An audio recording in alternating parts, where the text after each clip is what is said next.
Grabe ang lapad na ng ano dito. Lawak na mga kababayan, no?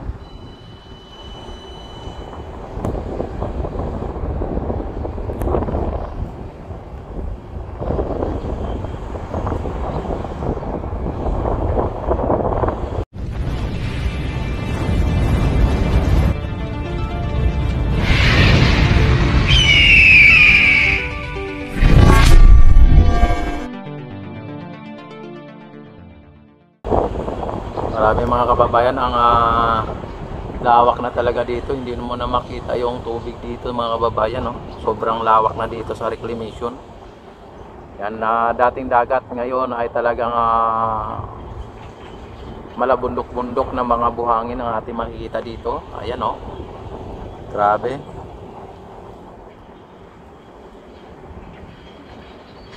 Yan, napakalawak na po talaga dito. Yan, kung inyo nakikita atin yung natatanaw. Hindi na po natin matanaw po ang Manila Bay, ano, dito sa ating kinalalagyan kahit nasa mataas tayong portion o bahagi ng ano na to. Dito tayo sa taas ay hindi pa rin natin makikita. Yan, maliban lang po dito sa may pinaka ano, no, ayan, no, na talagang hanggang diyan po yung ano, yung reclamation at papunta po doon sa may pinakadulo. Yan ang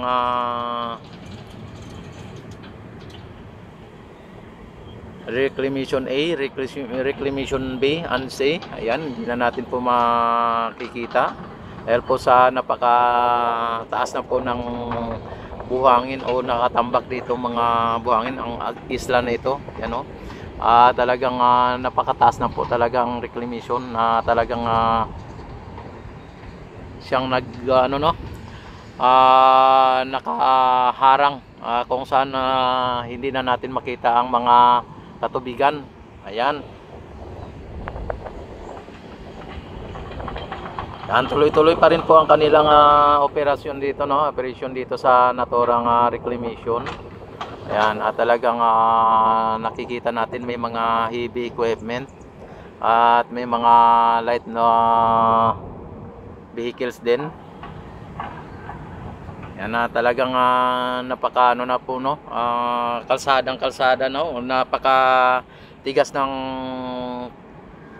lupa, no. Ayan, no, mayroon ng kalsada. Ayan.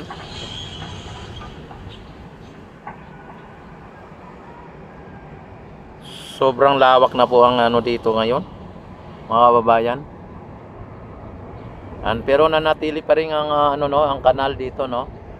Irrigation, kumbaga yung mga irrigation niya ay nanatili pa rin na may irrigation, ano, para sa ganun ay hindi ma-stagnant ang naturang island nito, hindi siya magkaroon sa ng ano, no, ng tubig sa taas at para hindi po siya lumambot, lalo siyang titigas kapag may katulad nitong mga ano na malalalim na kanal, ano. Ayan, lalong napapatibay po ang pundasyon ng buhangin kapag ito ay talagang walang tubig na nakastagnant, ano, at hindi siya lumalambot. Yan, katulad nito ay talagang sobrang tigas na para sa akin, sa aking paningin ay talagang kulang na lang simintuhin, ano, siminto na lang ang kulang, oh. Ayan. At ang mga ano dito, mga ginamit nila na mga tubo, ang lalaki ng mga tubo, mga babayan. Ayan, oh. Talagang ang lalaki ng mga tubo. Yan, ang dami hanggang doon sa pinakadulo, oh. Pinakano ay may mga tubo. Ayan, oh, lalaki ng mga tubo.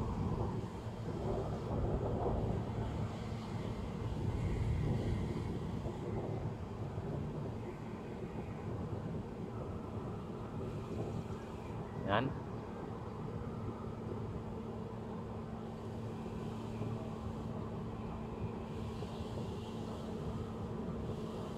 Grabe, mga malalaking mga ano, mga heavy equipment na nandito.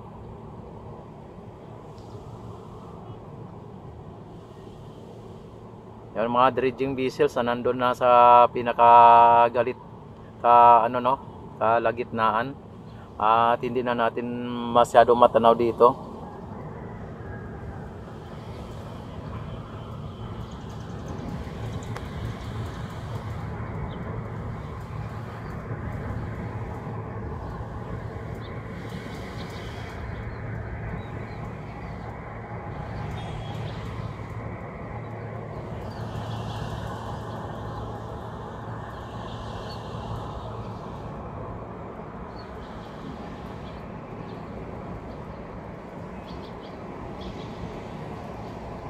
Yan, sobrang lawak na po mga kababayan, ano? Sobrang lawak na.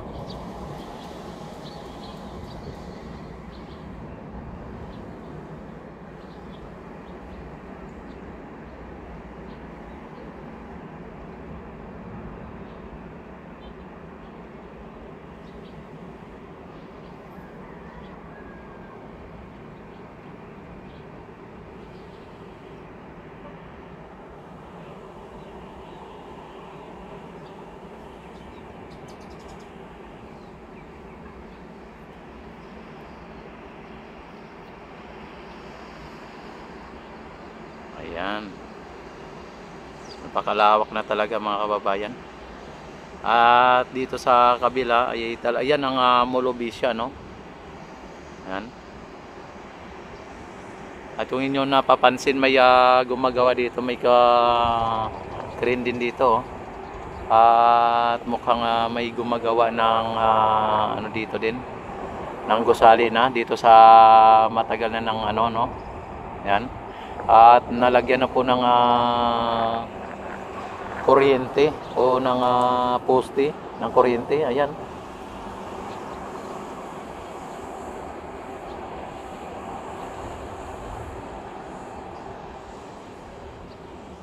Tuloy-tuloy po ang pagbabago dito sa Pilipinas, ano? At simula lang yan sa pag-upo ni PRRD hanggang sa kasalukuyan na talagang pinagpapatuloy po ang mga proyektong naiwan ng dating presidente. At ngayon ay talagang pinagpatuloy ni PBBM, at hindi lang po pinagpatuloy kundi dinadagdagan pa po ang mga proyekto na kung saan ay talagang nakakabuti sa ating bayan at nakakapagpaunlad sa ating bansa. Ay talagang ginagawa po ang lahat, ano, ng ating pamalaang kasalukuyan. Ayan.